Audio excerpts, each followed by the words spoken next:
J'annonce ainsi le sujet du message que Dieu a mis sur mon cœur pour chacun d'entre nous.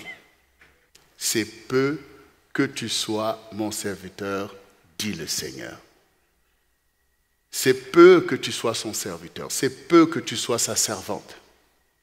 Et pour pouvoir avancer dans ce message, rappelons-nous de Romains 11, verset 29 qui dit « Car Dieu ne se repent pas de ses dons et de son appel. » Donc les dons et les appels de Dieu sont irrévocables. Dieu n'est pas en train de changer ce qu'il a établi dès le commencement, les dons qu'il a donnés et les appels qu'il a lancés. Et si le Seigneur veut te rappeler ces choses, c'est que quand tu viens dans ce monde, le monde veut t'appeler à autre chose que ce qui concerne les appels de Dieu pour toi.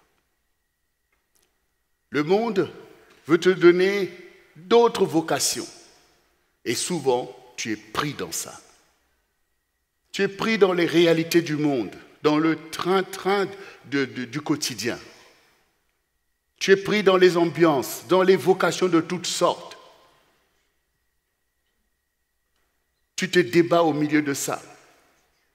Pire encore, le diable peut te détourner totalement des choses de Dieu et même te donner une aversion pour les choses de Dieu qui sont pourtant tes propres appels.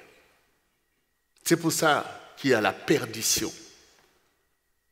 C'est pour ça que Dieu a établi l'Église. C'est pour aider les âmes et les vies qu'il a formées pour sa gloire à sortir du train-train quotidien, à sortir de la logique de l'esprit du monde pour entendre la voix de Dieu, le son de la trompette qui te rappelle qui tu es et quelle est ta vocation. C'est peu que tu sois mon serviteur. C'est qu'il y a au-dedans de nous, et nous allons nous baser sur Ésaïe 49, ce chapitre va nous aider. Donc, il faut que tu écoutes la voix de ton inné. Il y a ce qu'on appelle l'inné. Même les gens du monde, ils savent qu'il y a quelque chose d'inné quand nous venons au monde. Et quelle est cette chose-là qui est innée, que tu n'as pas eu besoin que quelqu'un te le donne, mais tu es né avec? Alors, si maintenant même eux reconnaissent ça, d'où vient ce don? Qui a donné ce don inné? Qui a mis ces choses au-dedans de toi, que l'ennemi ne peut pas falsifier, même s'il te corrompt, mais la voix même de ta conscience te rappelle quelque chose que quelqu'un ne t'a pas appris, mais qui parle au-dedans de toi. C'est la voix de l'inné. Les choses que ta maman voyait déjà en toi, que ton papa voyait déjà en toi, que les gens voyaient déjà en toi. Ce sont les dons et les appels de Dieu qui sont irrévocables, quel que soit ce que tu peux faire, ce que tu peux vouloir faire, quelles que soient tes apparences. Parfois même, ce sont les païens qui te disent « Toi, tu es un pasteur, toi, tu es ceci, toi, tu es cela », alors que tu veux leur ressembler, tu veux faire comme eux. On voit que chez toi, ce n'est pas exactement ça. Et parfois, on te renvoie vers tes appels.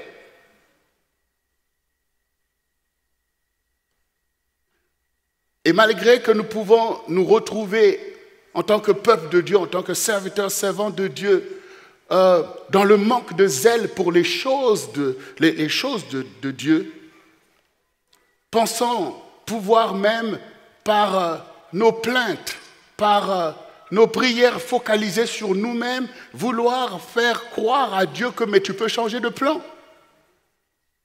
Tu peux faire différemment. Accepte-moi tel que je suis. Je te rappelle, les dons et les appels de ton Dieu sont irrévocables.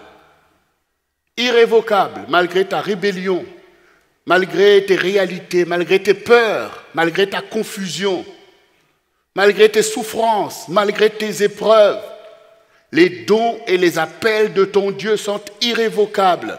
Ils seront toujours là dans ta vie pour témoigner qui tu es. Et si tu passes au travers de cela, malgré la volonté de Dieu de te faire savoir ces choses, tu te mets en porte-à-faux avec ta propre destinée. Tu fais le choix des vierges folles, au lieu, au contraire, d'écouter la voix de ton Dieu. Car le Seigneur dit de marcher dans ces voies qui sont des voies droites, droites par rapport à ta destinée. Et donc, à partir de là, maintenant que chacun de nous a compris que je dois écouter la voix de mon inné, c'est ce que le prophète dit ici, dans Ésaïe 49, verset 1. Écoutez-moi, peuple lointain, soyez attentifs. L'Éternel m'a appelé dès ma naissance. Il m'a nommé dès ma sortie des entrailles maternelles. Il a rendu ma bouche semblable à un glaive tranchant. Il m'a couvert de l'ombre de sa main. Il a fait de moi une flèche aiguë. Il m'a caché dans son carquois. Et il m'a dit, tu es mon serviteur, Israël en qui je me glorifierai. Et moi j'ai dit, c'est en vain que j'ai travaillé. C'est pour le vide et le néant que j'ai consumé ma force. Mais mon droit est auprès de l'Éternel et ma récompense auprès de mon Dieu. Maintenant, l'Éternel parle, lui qui m'a formé dès ma naissance pour être son serviteur, pour ramener à lui Jacob et Israël encore dispersé, car je suis honoré aux yeux de l'Éternel et mon Dieu est ma force.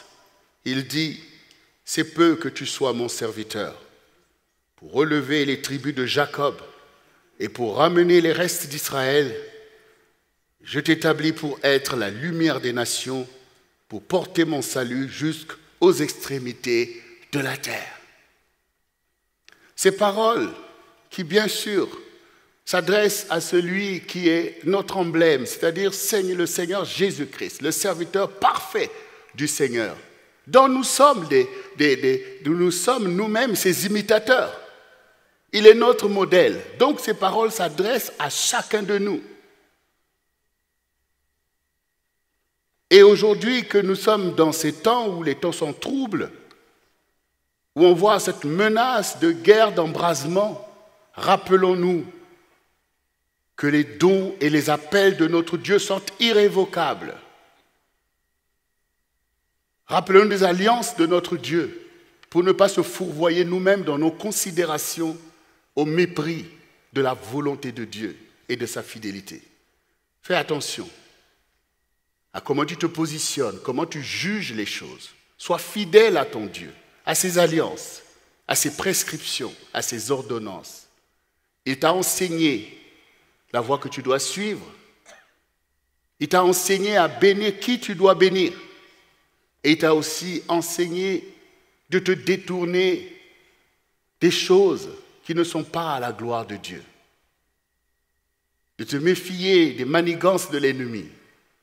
De rester sous la bannière de Christ. Parce que l'ennemi travaille et voudrait te souiller. Et le sanctuaire est saint, comme tu dois être saint. Alors revenons à l'appel pour nous. Parce que ici, tu comprends que Dieu t'a appelé dès le sein de ta mère. Et ça, tu veux le faire entendre à ta génération. Parce que celui qui t'a appelé, il t'a oint. Il t'a déjà justifié pour faire ce que tu dois faire. On répond à l'appel et on accomplit un appel. Et ce sont les choses qui sont en toi qui doivent sortir pour être des choses efficaces. Ta bouche doit être ce glaive tranchant. Un glaive est là pour séparer. Et il y a besoin de séparer les choses dans la vie des gens. Parce que dans l'esprit du monde, le bien et le mal, c'est mélangé. La sainteté et l'impureté. Tout ça pour tourner toutes les choses à la dérive. Donc, les paroles qui sortent de ta bouche doivent être là pour séparer, pour sanctifier, pour écarter ce qui n'est pas bien. Mais si tu ne parles pas, si le don qui est en toi ne s'exprime pas, comment le peuple de Dieu va être éclairé? Comment ta famille va sortir de l'oppression? Donc il faut que tu réalises que celui qui t'a appelé t'a oint dès le sein de ta mère pour que la parole qui sorte soit ce glaive qui sépare, qui agit. Dieu t'a couvert de l'ombre de sa main. Tu l'as toujours vu et senti. Malgré tes égarements, tu as toujours senti cette présence de Dieu qui te poursuit pour te dire ce n'est pas ces choses-là que tu dois faire. Tu veux fuir loin de Dieu. Mais tu sens l'ombre de sa main. Et maintenant, Dieu t'avait caché dans son carquois. Toi aussi qui sens souvent que ta vie est comme mise à part. Parfois, tu veux même faire comme les autres, mais tu n'y arrives pas. Parce que tu es dans le carquois de ton Dieu.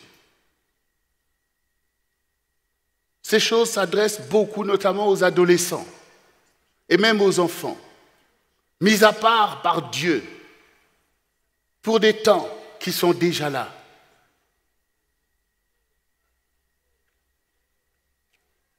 Ne sors pas de là où Dieu t'a caché, mais accepte le joug de ton Dieu, accepte de te sanctifier, comprends que Dieu te prépare pour de grandes choses pour ta génération. Comprends que Dieu est tout-puissant. Et il domine sur toutes choses et il domine sur ta vie. Parce que tu es son serviteur, tu es sa servante. Et que ces choses sont importantes pour accomplir l'histoire. Dieu fait de toi une flèche aiguë. Et il veut t'envoyer pour atteindre la cible. Je veux qu'à ce niveau, que nous comprenions que c'est une gloire que d'être appelé par le Seigneur. Le peuple de Dieu est un peuple de vocation. Il est temps de respecter des vocations, de veiller sur des vocations, d'exalter une vie de vocation. Dieu ne nous a pas appelés à une vie de péché. On n'est pas là pour être comme les choses qui se passent dans le monde. Et le témoignage doit prévaloir. Le témoignage doit prévaloir. Il faut témoigner. Quand Dieu t'a sorti des ténèbres et de toutes ces choses mauvaises, pour que les nouvelles générations comprennent qu'il ne vaut mieux pas aller expérimenter ces choses-là. Un peuple de Dieu témoigne au milieu de lui-même et il témoigne à sa génération. Parce que Dieu veut déjà que la voix de l'inné soit entendue. Satan fait beaucoup de bruit avec ses idéologies pour vouloir éteindre cette voix et mettre des jougs de péché pour égarer, détruire. Mais le Seigneur veut que dans le sanctuaire, l'exemplarité, tout ce qui est honorable et louable soit déclaré. Pourquoi? Parce que la foi vient de ce que l'on entend. Et ce qu'on entend, c'est la parole de Christ. Il faut que la parole de Christ résonne. Quand je dis que le CRC est ta force, c'est que le Seigneur nous a fait connaître à mon épouse et à moi-même que le réveil, c'est quand la voix du Seigneur, la parole de Dieu, en fait, domine dans l'histoire. Tout le monde doit entendre la voix du Seigneur. Quand nous nous replions, quand nous nous enfermons et que le monde est laissé au diable qui emmène toutes sortes d'idéologies, qui emmène le monde à gauche, à droite, en fait, il n'y a pas de réveil. Donc le réveil, c'est que nous puissions nous-mêmes non seulement exalter la voix de Dieu qui est en nous, que nous puissions partager et que nous puissions nous acquérir une position qui permet à notre génération d'entendre la parole du Seigneur de toutes les manières possibles. Cette parole doit entraîner le peuple de Dieu dans ses vocations, doit devenir la culture qui permet à nos enfants de suivre les voies droites pour dénoncer les œuvres du diable qui détruisent les âmes. Et aussi cette parole doit servir de témoignage contre les impies qui s'opposent à la connaissance de la vérité. Le diable crée toutes sortes de religiosités, de religions et toutes sortes de choses pour vouloir éclipser le témoignage de Jésus-Christ. Mais nous sommes les dépositaires de ce témoignage. Si nous sommes timides, alors Satan peut toujours se pavaner. Mais si nous sommes zélés, si nous sommes sages et intelligents, si nous sommes fiers de nos vocations, si nous ne sommes pas dans la corruption, mais nous sommes là pour le sanctuaire et toutes ces choses, alors il ne peut pas régner. Mais surtout notre génération va être sauvée. Parce que beaucoup de gens veulent tout simplement voir ce qui est bien, ce qui est vrai, ce qui est saint, ce qui est fort. Tout ça, c'est l'Évangile. Tout ça, c'est l'Évangile. Et vous savez vous-même que nous sommes cette génération sur qui le Seigneur parie que oui, c'est avec cette génération que je veux faire ce réveil pour accomplir une ultime moisson d'âme jusqu'aux extrémités des temps de la grâce avant que vienne le temps de la détresse. Mais nous préparons l'Église à la rencontre de l'époux. Nous te préparons à la rencontre de l'époux. Nous sommes forcément plus proches de cette échéance que ceux qui ont marché avant nous et qui ont été des vierges ardentes pour l'époux. Ils n'ont pas regardé à leur vie, mais ils ont regardé à l'époux et nous ont laissé un témoignage infalsifiable de l'amour du Seigneur Jésus-Christ, notre Seigneur et notre Rédempteur.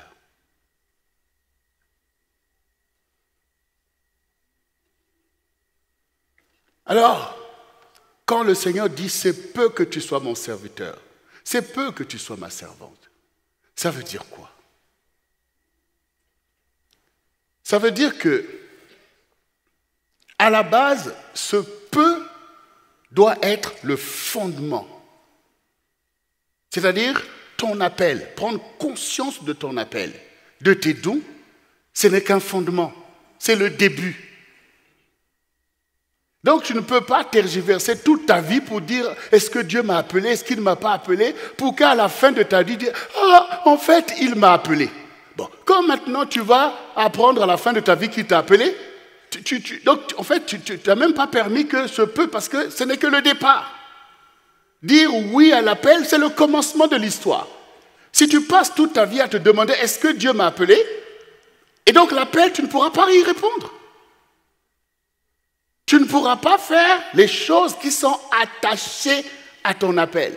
Ça veut dire que pour le Seigneur aujourd'hui qui est en train de te parler, il dit, mais écoute, si maintenant tu reconnais que je t'ai appelé depuis le sein de ta mère, c'est bien, mais c'est peu. C'est peu. Parce qu'il y en a qui peuvent se dire que non, Dieu m'a appelé. En fait, j'ai un appel sur ma vie. Ah bon? Oui, j'ai un appel sur ma vie. Une année plus tard, tu dis, mais en fait, Dieu m'a appelé. J'ai un appel sur ma vie. 10 ans plus tard, tu dis, mais vous savez que Dieu m'a appelé? Oui? Dieu n'appelle pas en vain. Hein? Dieu n'appelle pas pour te donner son sang. Oh, Dieu m'a appelé. C'est qu'il t'a appelé pour que l'histoire commence. Il t'a appelé pour que les grandes choses commencent.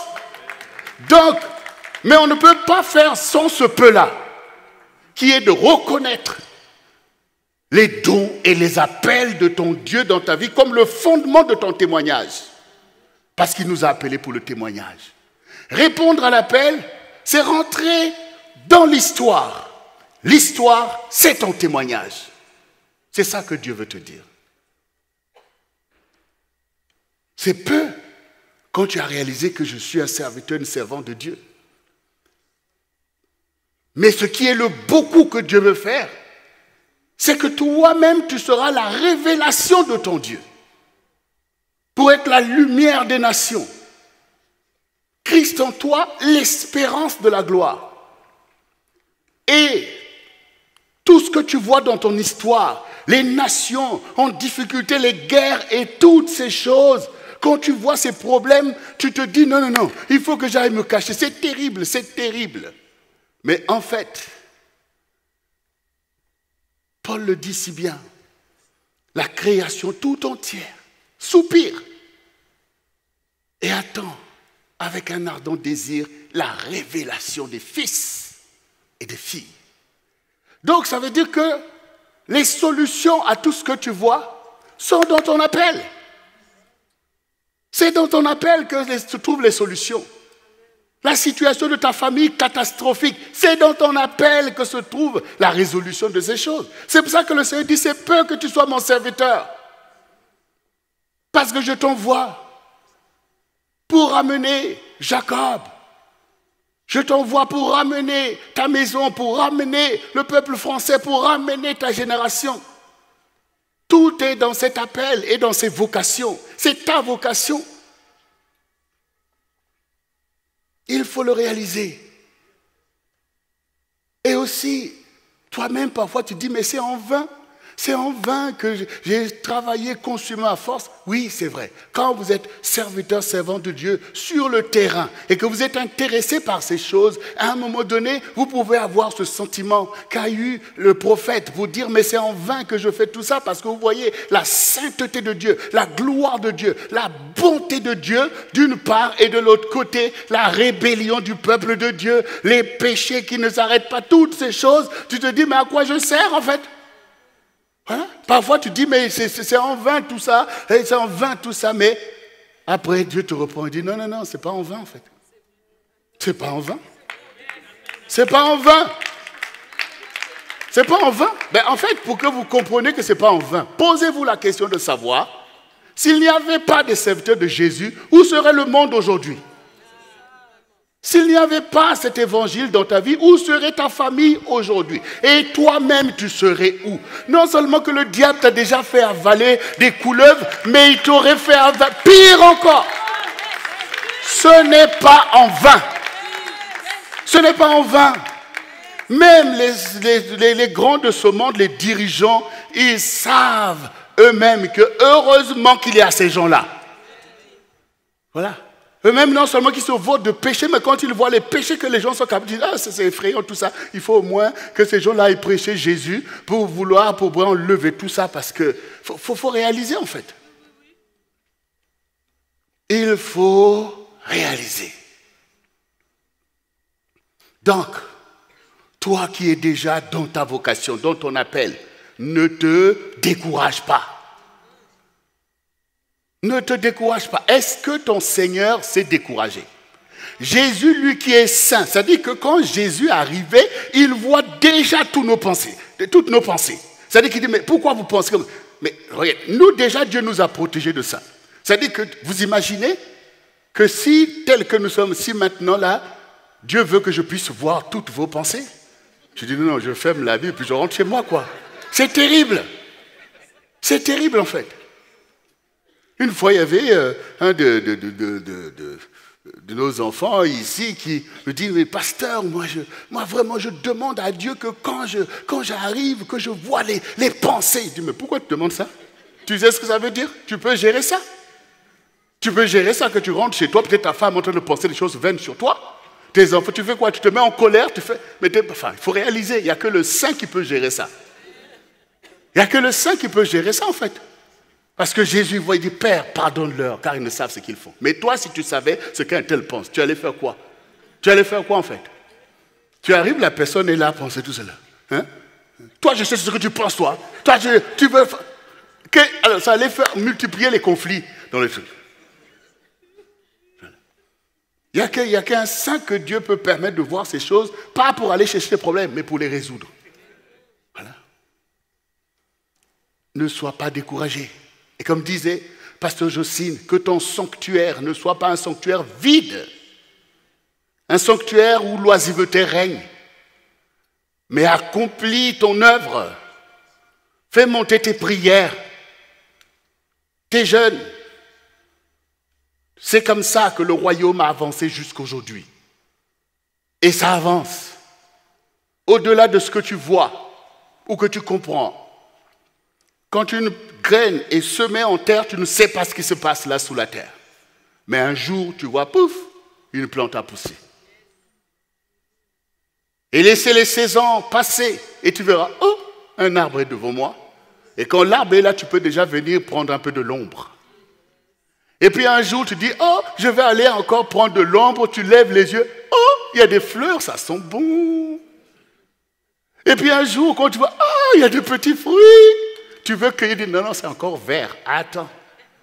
Et puis un bonjour, tu arrives comme ça, c'est le printemps. Eh bien, le fruit est là. Dieu te dit, prends et mange.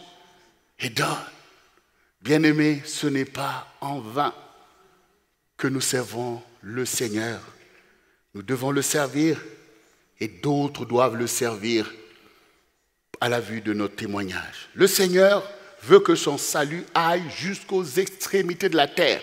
C'est ce qu'ont compris nos aînés avant nous. Ils n'ont pas fait d'un évangile de religiosité. Ils ont compris que l'évangile est une action qui place nos vies dans des vocations, pas d'une semaine, pas d'un dimanche, mais de toute la vie. Il faut que tu vois les choses par rapport à la vie que Dieu t'a donnée. Tu ne sais pas combien d'années que Dieu t'a donné, mais toi-même, ce que tu sais que je suis sur la terre pour témoigner de la gloire de mon Dieu et pour faire son œuvre. Oui, parce que tu lui appartiens. Tu as choisi dès le sein de ta mère, Satan ne te connaissait pas avant que tu viennes dans ce monde, mais Dieu te connaissait. Voilà. Satan, il veut faire du copinage avec toi. C'est un menteur. Il vient pour te souiller. Mais ton Dieu qui t'a connu dès avant la fondation du monde, la Bible dit que ceux qu'il a connus d'avance, il les a aussi prédestinés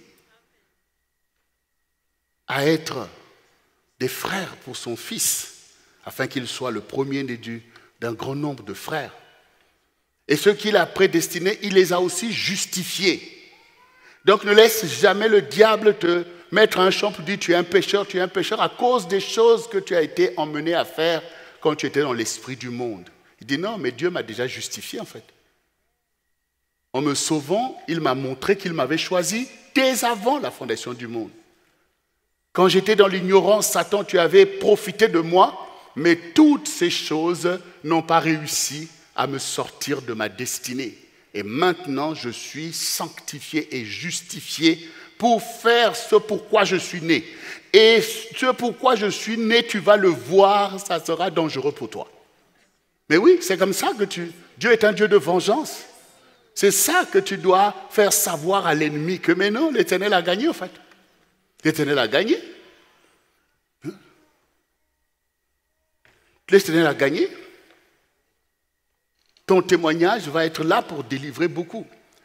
Donc, Dieu t'a justifié et il t'a consacré. Tu es consacré. Alors accomplis donc tes mandats et ta vocation. Donc tu as des mandats. L'appel donne des mandats. C'est-à-dire, tu es un serviteur, une servante, prophète, prophétesse, sont des mandats, tout ça. Ça veut dire qu'il y a une mandature que tu dois appliquer. Comme nous voyons dans les nations, il y a des élus, des députés, des ministres à qui on donne des mandats pour que la nation avance. Et le royaume de Dieu aussi. Et avant le royaume des nations, Dieu sait faire ces choses plus que les hommes. Donc, pour l'avancement de son royaume, il nous a donné à chacun de nous des dons et des appels qui impliquent des mandats, des mandatures pour le royaume. Et ces mandats doivent être accomplis. Qu'est-ce qui va se passer maintenant si tous nos députés ne foutent rien? Ils ne cherchent pas, ne votent pas des lois. On va dire qu'on est une nation. Si maintenant les ministres qu'on met en place ne font rien pour notre bien, On sera bien les premiers à se plaindre et aller marcher dans la rue. Nous, les Français, on est champions de ça. Mais personne ne se plaint quand le royaume n'avance pas. Personne ne fait des marches pour dire que non, là, le royaume est bloqué. Non, non, non, on ne veut pas, on veut. Voilà, personne ne fait ces marches. Et même les serviteurs pourraient rester les bras croisés sans rien faire. Le peuple dit, oh, c'est bien, oh là, on ne fait rien, alléluia, voilà, dimanche, on va... C'est pas ça, en fait. On est des élus de Dieu, on a des mandats. Et ces mandats doivent être accomplis. Le peuple de Dieu doit être dans le mouvement de sa destinée. La génération doit savoir que le royaume est là et que le royaume se déploie. Souvenez-vous que le Seigneur qui nous a conduits pour nous sortir des déserts dans lesquels on était là, éprouvés par les choses. Et nous avons livré la bataille de Jéricho victorieusement. Et le Seigneur nous a dit que chacun marche devant soi. Ce sont les voies de la destinée. Tu dois marcher devant toi. Ce n'est pas des gens, tu vois l'autre qui avance. Ah, moi aussi je veux... Marche devant toi. Toi aussi fais. Toi aussi agis. Toi aussi parle. Toi aussi sacrifie. Toi aussi fais. C'est le peuple de Dieu qui va à la conquête de la terre promise. Oui, bien-aimés. C'est très important. Alors le verset 7 nous dit, « Ainsi parle l'Éternel, le Rédempteur, le Saint d'Israël, à celui qu'on méprise, qui est en horreur au peuple, à l'esclave des puissants. Des rois le verront, et ils se lèveront, des princes, et ils se prosterneront à cause de l'Éternel qui est fidèle du Saint d'Israël qui t'a choisi. Ainsi parle l'Éternel, au temps de la grâce, je t'exaucerai, et au jour du salut, je te secourrai. Je te garderai, je t'établirai pour traiter alliance avec le peuple, pour relever le pays et pour distribuer des héritages désolés, pour dire aux captifs, sortez, et à ceux qui sont dans les ténèbres, paraissez. Ils paîtront sur les chemins et ils trouveront des pâturages sur les coteaux. Ils n'auront pas faim, ils n'auront pas soif. Le mirage et le soleil ne les feront point fuir et souffrir, car celui qui a pitié d'eux sera leur guide. Et il les conduira vers les sources d'eau. Je changerai toutes mes montagnes en chemin, et mes routes seront frayées. Les voici, ils viennent de loin, les uns du septentrion et de l'Occident, les autres du pays de Sinim. Bien-aimés, effectivement, le Seigneur vient à notre secours parce que quand vous lisez ce passage, il faut comprendre que quand le Seigneur utilise l'expression « l'esclave des puissants », celui que le peuple a en horreur et toutes ces choses, quand vous êtes un serviteur de Dieu, vous vous retrouvez dans tous ces scénarios. Parfois, les gens vous détestent, en fait, à cause de ce que vous dites. Voilà. Alors, vous êtes l'objet de toutes sortes de railleries, de toutes ces choses, alors que vous n'avez aucun problème personnel avec ces personnes. Comme on a traité Jésus, c'est comme ça que tu vas être traité. Mais c'est parce que tu portes la vérité. Et que ça détonne avec le mensonge et la séduction qui est dans la vie de beaucoup qui ne veulent pas entendre des choses qui les dérangent. Quand vous êtes dans les péchés que vous ne voulez pas être dérangé, ça veut dire que vous vous condamnez vous-même au péché. Il faut au contraire qu'on te dérange. Parce que ça te permettra de te rendre compte que non, ce n'est pas digne. Ce n'est pas ma place, ce n'est pas mon appel en fait. Et donc un serviteur, il est là pour faire résonner la trompette. Vous voyez, les gens dorment bien et puis vous faites sonner la trompette. Ça énerve, hein. Même moi-même, ça peut m'énerver. Vous voyez, je dors et puis... Même parfois ton propre réveil. Pourtant, c'est toi-même qui l'as réglé. Quand des fois, tu veux dormir là, tu pries et puis après, même le sommeil... Il y en a même qui ont déjà cassé un réveil. Donc, on dérange. On dérange. Donc, tu peux devenir comme un objet de l'horreur. Mais aussi, esclave des puissants. Vous savez, souvent, quand je lis le livre de Daniel, j'étais souvent interloqué quand le Seigneur parle à Daniel et lui dit que voilà, il a fait tant de jours parce que les rois de Perse lui ont résisté pendant tant de temps. Je dis, mais Seigneur, mais comment, ça veut dire quoi, Seigneur, que ces rois-là t'aient résisté pendant tant de temps? Je dis, mais cette parole m'a souvent tourné. Mais en fait, c'est exactement ce que le Seigneur est en train de dire. Quand nous servons le Seigneur, nous sommes en fait, à un moment donné, comme les esclaves de puissance. C'est-à-dire qu'il y a des puissances dans le monde. Il y a des gens, en fait, qui s'opposent à la vérité, qui veulent tenir les peuples dans les mensonges et tout. Or, le but du Seigneur, c'est de sauver les gens. Et donc, il faut renverser ces puissances-là. Et ça prend du temps. Des fois, vous avez la révélation, mais pour que cette révélation se fasse, il y a des choses qu'il faut souffrir pour exhorter, encourager, pour que les gens comprennent. Parfois, vous avez quelqu'un qui est là, oh non, non.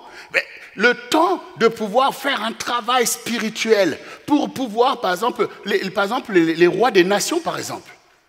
Si vous voulez, par exemple, emmener un peuple à l'évangile, vous êtes obligé de passer par le fait que ces gens soient touchés. Regardez, par exemple, en France, il y a eu un moment où un roi s'est tourné vers le Seigneur. Comment il s'appelle? Clovis. Donc, il y a eu, par la conversion de ce roi, ça a été un acte fondateur pour l'évangile en France. C'est pour ça que le Seigneur dit aussi de prier pour les autorités. Parce qu'ils sont dans une position d'impact aussi vis-à-vis du peuple. Et ça veut dire quoi, prier pour les autorités? Ils sont là, ils pensent que telle ou telle chose. Mais si vous commencez maintenant à prier pour que ces personnes aussi reçoivent le salut, ce qui peut être un tremplin pour le peuple aussi, vous verrez que ce n'est pas simple. Vous allez faire prière et jeûne parce que leur cœur est endurci. Alors maintenant, pour revenir à Jésus, qui faisait un travail sur les rois de Perse, les mêmes qui sont allés pour ravager son peuple, pour emmener captifs les enfants d'Israël, Nabuchodonosor et les autres. Mais qu'est-ce qui s'est passé dans la suite de l'histoire? Ce sont ces mêmes rois de Perse qui ont travaillé à la restauration d'Israël. Cyrus, Darius. Oui. Donc le Seigneur était en train de faire un travail spirituel pour renverser les pactes qui tenaient cette nation avec le diable en fait. Pour que sortent du milieu de ce peuple qui était ennemi du peuple de Dieu dans les temps à venir des princes et des rois qui finalement se sont portés favorablement pour Israël et pour le Seigneur, pour rebâtir le temple, pour relever les murs de Jérusalem, pour donner à Esdras, à Néhémie, des richesses, toutes ces choses pour rebâtir le sanctuaire du Dieu qui est à Jérusalem. Donc en fait, c'est ce travail dans lequel on est esclave pour prier pour le salut des nations, prier pour le salut des gens. Ça te fait en fait comme un joug sur toi. Et les gens veulent te résister, ils veulent rien écouter. C'est la même chose aussi quand tu veux conduire le peuple de Dieu vers sa destinée. Tu as l'impression que les gens s'en foutent. Tu es là, tu sens comme un joug parce que s'il n'y a pas ce joug, tu laisses tomber en fait. Tu laisses tomber, tu dis bon, débrouillez-vous en fait. Débrouillez-vous. Donc, à un moment donné, on est bien esclave de ces choses parce qu'on est soumis à le faire. Ce n'est pas par notre propre volonté que tu dis je veux passer des jeûnes, des prières pour un tel. Que je veux prier, jeûner pour la France. Voilà.